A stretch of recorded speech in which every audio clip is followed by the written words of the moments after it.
السلام عليكم ورحمة الله وبركاته. النهاردة هنعمل 10 قطع من الجاتو بطريقة سحرية بسيطة اقتصادية للمبتدئين بكيكة سحرية.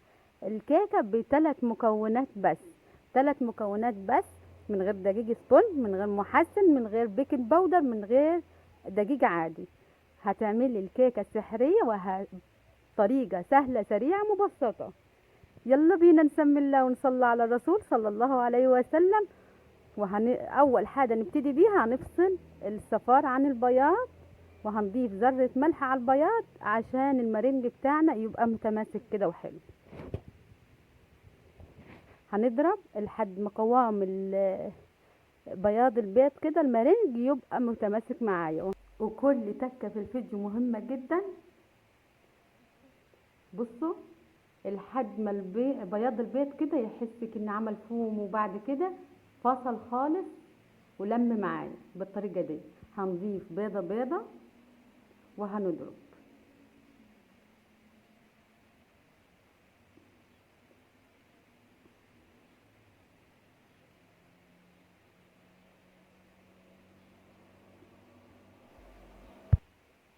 طبعا هنضيف البيض بيضه بيضه كده واحده واحده علشان المريج ما يهبطش معايا.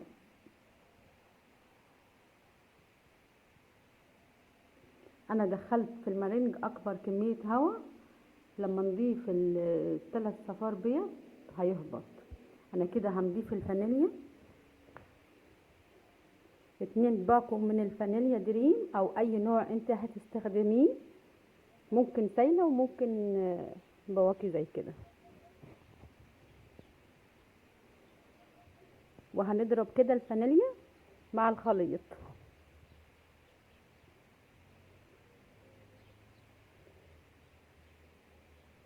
طبعا الطريقة سهلة وبسيطة، من غير بيكنج باودر ولا دقيق سبونج ولا دقيق عادي. هنضيف طبعا نص كوباية من السكر البودرة، مهم جدا تبقى سكر بودرة. وهنضيف شوية شوية واحدة واحدة كده السكر على 3-4 دفعات بالمصفى السلك بتاعتنا كده او اي منخل.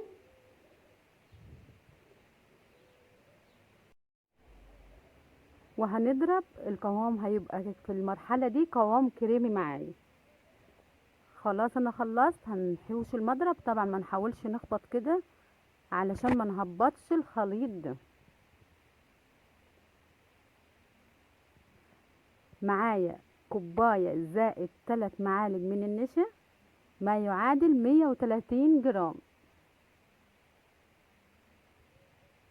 يبقى كده كوباية نشا زائد 3 معالق نشا ما يعادل 130 جرام. هنضيفهم شوية شوية واحدة واحدة كده وبالراحة، وهنقلب بالمضرب اليدوي او الاسباتولا معايا واحدة واحدة كده ونقلب. طبعا هنضيف النشا على 4 مراحل، يعني واحدة واحدة شوية شوية كده حبة حبة. وهنضيف النشا بالمصفى كده بتاعتنا او باي منخل واحدة واحدة علشان ما نهبطش طبعا الخليط معايا. وهنقلب كده بالمضرب باتجاه واحد ونحاول واحدة واحدة كده. انا دهنة الصينية بتاعتي من بسمنة ورشة من النشا. يبقى كده انا دهنة صينيتي رشة من النشا ومبطناها بالسمنة كده والنشا. وبس كده خدت معايا حوالي 25 دقيقة في الفرن. هنعمل الكريم شانتيه. معايا كوباية من الكريم شانتيه ونص كوباية مية ساقعة زائد معلقتين سكر.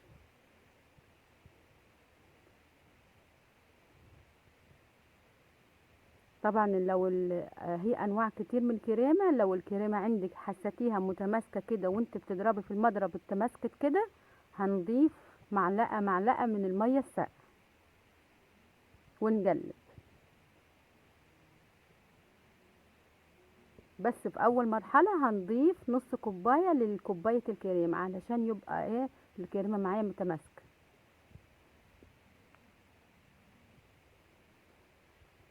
وبصوا كده، اقسم بالله الكيكة لونها لون التلج، لونها خطير وروعة وهشة وجميلة. اتمنى تجربوها وتسيبوا لي تعليق تحت الفيديو لو عجبتكم الطريقة. طبعا لو وصلتوا لحد هنا، انا ام بلال ودي قناتي. اتمنى تشتركوا في القناة وتفعلوا زر الجرس علشان يوصلكم كل جديد، وما تنسونيش في اللايك لو استفدتوا باي معلومة بسيطة من الفيديو علشان غيركم يستفيد. الكيكة طالعة معايا تحفة تحفة تحفة، لونها زي التلج، هشة، مكونات بسيطة، مفيش مكونات كتيرة، 3 مكونات بس. يبقى الكيكة معايا 3 مكونات وتعملي الكيكة من غير اي تعجيد وبطريقة بسيطة مبسطة وسريعة، وهتعملي 10 قطع من الجاتو في نص ساعة بس، وتكون الجاتو معاكي. انا حطيته في اول طبقة من الكريمة، وبعد كده هنسقيها بسيرب خفيف.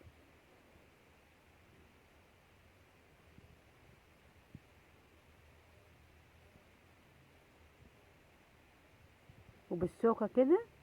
طبعا التزيين على حسب الرغبة، انت ابدعي. انا وريتك الطريقة وانت طبعا هتبدعي وهتعملي اجمل واحلى من كده بكتير. انا حطيتها في الفريزر او المبرد لمدة ساعة قبل التقطيع. يعني مهم جدا تحط الكيكة بتاعتنا في الفريزر او المبرد على حسب ما اي دولة، لمدة ساعة او ساعتين قبل التقطيع. وبس كده. انا زادوا حبة قليلين كده من الكريمة، حطيت لهم لون غذائي. وبس كده.